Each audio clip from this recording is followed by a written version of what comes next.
Joining us on this week's episode of Prepare, Respond, Recover is Arthur Simmental, owner of Simmental Industries. Good afternoon, folks, and welcome to Prepare, Respond, Recover. This is episode 3. I ended up titling this particular episode A World of Make Believe. Now, that's one of those titles that I guess is designed to get your attention. And what's Todd talking about this week? Well, I'm really talking about exercise. And, exercise is a big, broad uh, area of a lot of things that have to happen with a lot of different vocations and genres that are out there. In this particular case, as I was thinking about putting this particular show together, I had to go all the way back to the beginning for me, which was in the Marine Corps and how we did exercise. It was large scale in some cases, a lot of small group activities in some cases, small unit tactics. When I became a SWAT guy, we did a little bit of scenario work. That's kind of what we called it. And then eventually, with the situation with 9/11, and I was out of the business, I'd gotten into the firearms business. And interestingly enough, in the specific firearms business, firearms training, I was actually working with a company out of Atlanta uh, called FATS, Firearms Training System, doing a little bit of scenario design for them for like individual officer work. When 9/11 happened, that really turned into me thinking, you know, I might be good at exercise design. Well, I was, for the most part, wrong. I had a lot to learn. I ended up being an ICS instructor first for about 5 years to really figure out the incident command system and how to use that in exercise. I'll talk about that a little bit at the end. But then ultimately did work my way back to a point where exercise become a big part of the work that I do today. There are many different systems out there, but it is important to always think about encompassing these different aspects of exercise that I've seen over time. I've seen exercises where we're using Legos as a way to get into the mental side of that exercise design. Certainly, in some of the law enforcement and even military work, there's this aspect of muscle memory that becomes important. There's also an aspect of how do you create tension in an exercise that's appropriate, and the use of time or time constraints all become part of that. In the end, it's a little bit about getting into what I heard described as the theater of the mind. You've got to take folks and get them to, in maybe some ways, suspend belief, like what's actually happening, take on that understanding of what we're trying to get them from a mindset perspective into the right place to be able to actually practice. There is a theory out there that your brain doesn't know the difference between the real thing and an exercise. And that's something that I've always kind of played with and explored. And it's something that I want to talk about just a little bit later. If you'd like to see more Prepare, Respond, Recover, remember to like, comment, share, and subscribe. Now back to the podcast. So, to really get into that aspect of the thought process that goes into exercise, that takes us into the thought process of design. Exercise design, there are many ways to approach it. I think practice is one of the things that makes us better, and sometimes trial and error. I found myself on larger exercises over time where I've said out loud, it's kind of like trying to write a song. You might have an idea where you want to go, you might have the basic uh, architecture of what it is that you're trying to do, but in some ways, it's not until you really get into the moment that you can come up with the things that are going to help to make the exercise move in such a way that the participants are actually engaging even more so than you would have expected. It's important to understand that outcomes are part of that, and you do have to have an end state. and certainly in some of our exercise design work, it's driven by a lot of things in terms of requirements.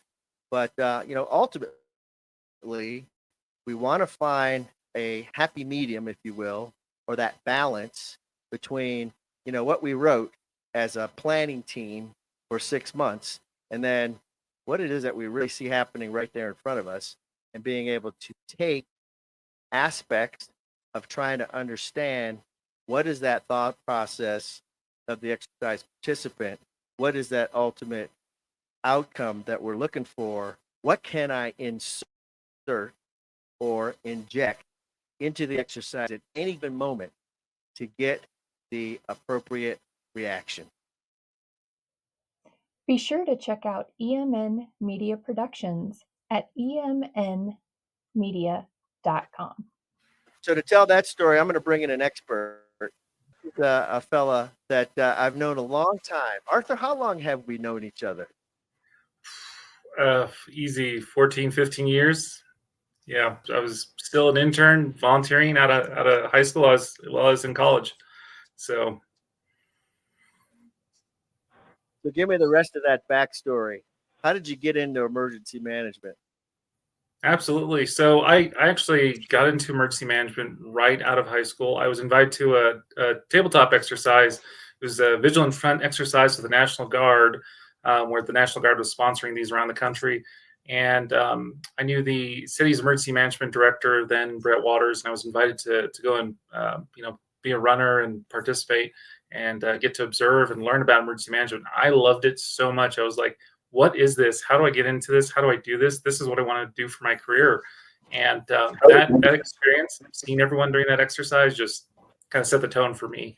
And I'd always loved movies like, Volcano, the only movie ever made about emergency manager with Tommy Lee Jones, or, Contagion or Outbreak. So for me, going into emergency management, put into context, what I wanted to do with my life. So, and then the rest is, I started volunteering, interning, All right. While I was in college, until I got my first, opportunity to get a paid career position. So let me ask you.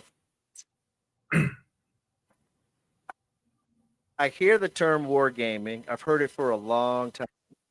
I would say, in the 90s, that's what we were doing in the Marine Corps on a pretty good size scale. But I wanted to get your thoughts on what you think wargaming is, and how would you explain that in your own words? absolutely. So very simply, wargaming is a dynamic representation of conflict or competition in a synthetic environment in which people make decisions and respond to the consequences of those. So really, we're creating a simulation, right? And that simulation forces you to make decisions and the inputs and outputs, and it's all backed by decision science and 2 centuries of wargaming practice. And ultimately, at the end of it, it's decisions and consequences. So that's wargaming in a nutshell. And it's been used very famously by the military, defense, intelligence communities, even up to the White House, to prepare for conflicts, economic impacts from all kinds of things, war to pandemics.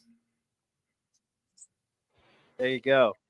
And then when we say gaming, right, that's almost a different term. When I talk to gamers that are doing gaming, it's a little bit different, closely related, but a little bit different. So, as a game creator, I don't know if that's the right term for you, but as a person who's created a game,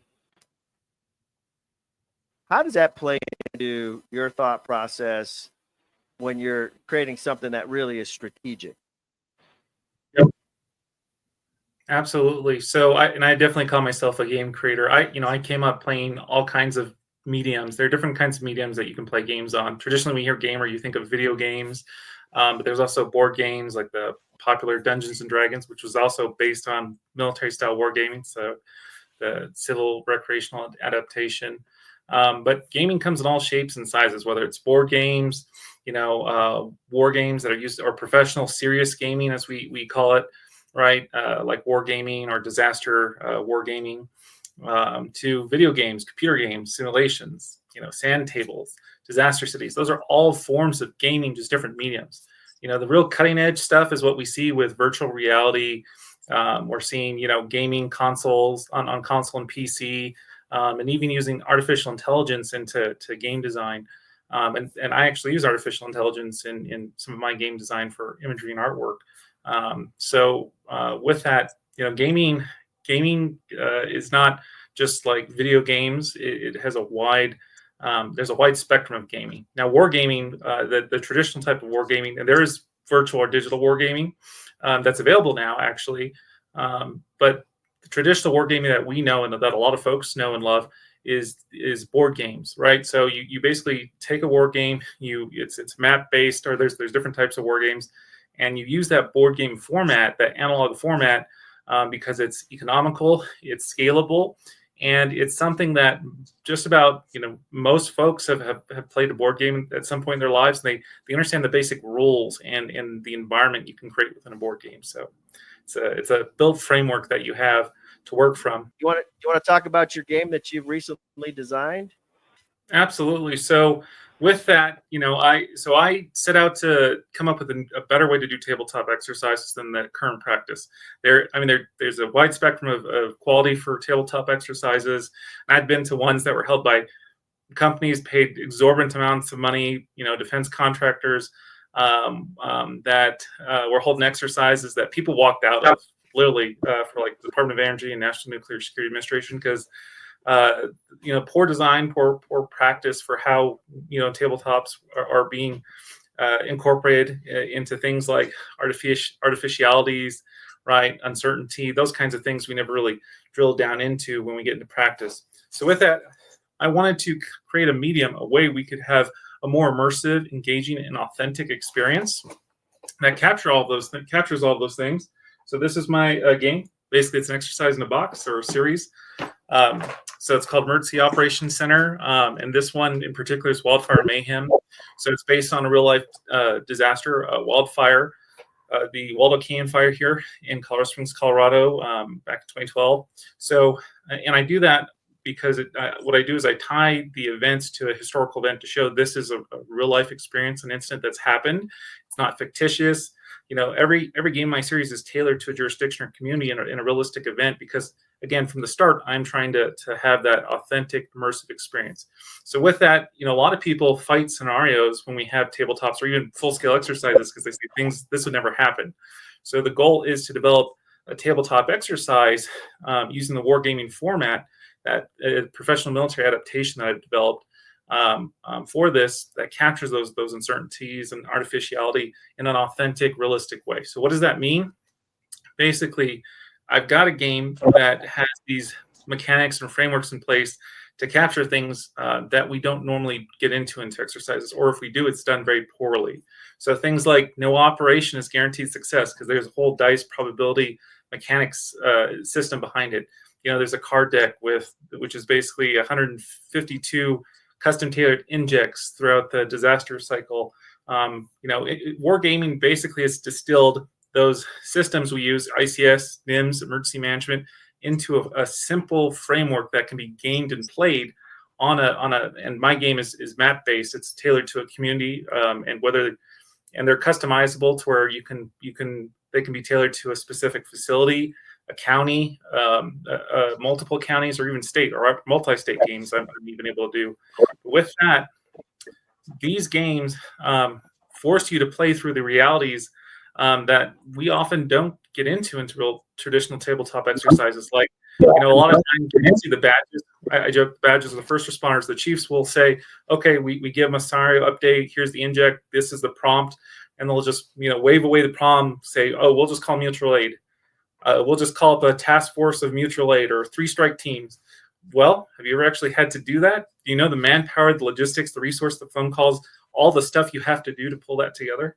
What about for an agency or an organization that doesn't have those mechanisms in place, like mass care or human services or energy or utilities, where it's much harder to spool up or spin up those resources? So this game forces you to play through things like disaster logistics. So just because you're calling up these things, you have a limited, it balances those things like resources and time and, because in real life, it just doesn't happen instantaneously. And then that's part of what makes this game so authentic to form, is that it forces you to deal with overwhelming crisis and have to deal with, okay, I've got a limited pool of resources. Yes, I've requested more. What am I going to do in the interim? And then having to manage all of that. So I use the wargaming framework, and like I said, it's all about decision making and understanding the consequences of those decisions. And it forces you to really think critically and to work through those problem sets that we just don't get into very well today. And then also you can use it to evaluate plans, policies, frameworks. And the game I've developed works across 3 levels. So there's a strategic game where you're doing resource allocation. There's the operational coordination where you're coordinating half the players on the team or represent incident command, the different emergency services. The other half of the team represents emergency management, crisis and consequence management, right? So you have and you get to, basically see the ICS EOC interface real time around this board. And it's so authentic that, I've had oh crap moments between chiefs and other players, and it's almost a little too realistic if you've been in an EOC during a crisis. Getting to see that firsthand playing this game, this tabletop, because it creates. I've created a simulation that captures that realistic tension, and it's fun. To me, it's fun. And then the fact that it also captures ways to fail realistically. So, and I do that through what I call the chaos system, which is a probability-based mechanic. So, Oh, I tell you, it's fantastic. And I've gotten to learn a little bit more about what you're doing and how you're doing it. I think it's fascinating to think about how do we move from some of these traditional kinetic things that we've done into really a future where it's going to be so important to have different ways to get into that theater of the mind aspect, and to also capture folks' imagination, and at the same time keep them engaged and wanting to come back for more. Arthur, so thanks so much for being on the show today, and we'll talk to you soon. So that's pretty fascinating from my perspective, kind of thinking about it. There's a ton of tools out there, whether it be a board game or different ways to use standalone products, created products. I do think, as Arthur had mentioned, the whole sand table is still very powerful. The idea of some type of table that's an all hazard environment, very powerful from like a command school TTX perspective. And so I think we see a future that's going to start to come together where we're going to have to engage folks and capture their imaginations. And more importantly, I think it's going to keep us where folks are interested and willing to move forward, and putting those slides in your head that you may need to reach back and rely on at any given time. Well, that's the show for this week. I really appreciate you tuning in. And like I always say, we'll see you on the big one. Prepare, Respond, Recover is brought to you by EMN Media Productions with Todd DeVoe, executive producer, Todd Mans, host, Jill Filer, video editor, and myself, Donna Whitcomb, as voiceover. We want to thank our special guest, Arthur Simmental from Simmental Industries. And we'll see you next week for episode 4 of Prepare, Respond, Recover.